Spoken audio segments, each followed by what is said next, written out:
Of one fighter pilot who faced an unimaginable mission, instructed to bring down an airliner full of passengers and sacrifice herself in the process. And this is her story.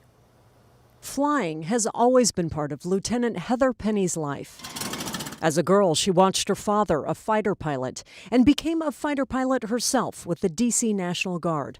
Then on September 11th, I think anyone who was closely involved with that day has difficulty talking about it. An unimaginable order that once again required her to take to the skies. How do you describe to people your story, whether it has to do with 9/11 or just who you are? It changed our lives, but the real reason why I don't talk about it is because in my mind, we were a mission failure. Hey, this is Dulles Approach Control. We're tracking a fast-moving primary. Heather's mission that day, bring down an airliner, United 93, that could be headed for the U.S. Capitol or the White House. 3402 ground. That meant that we had to do what was necessary.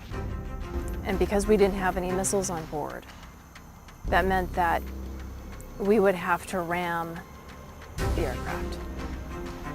Like kamikaze the aircraft. This would have been a suicide mission for us. How do you get in that aircraft knowing this may be the last time I'm on this ground? You have to remember, I was a really young lieutenant. I didn't have any family. I mean, I have my mom and my dad. Did you call your parents before you took off? I didn't have time to call my parents. When we got the word, we actually believed that there were up to 3 additional aircraft.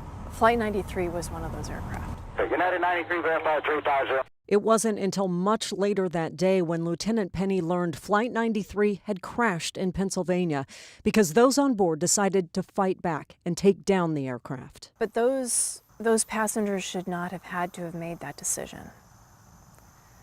But thank God they did. If we were successful, we wouldn't have come back. So the fact that I'm sitting here today, we were a mission failure. Her mission now, living life still thousands of feet above ground. Airline traffic at the 5457 Charlie. But under her own orders, married and a mother of 2. And like many of us, never forgetting that clear September day 24 years ago.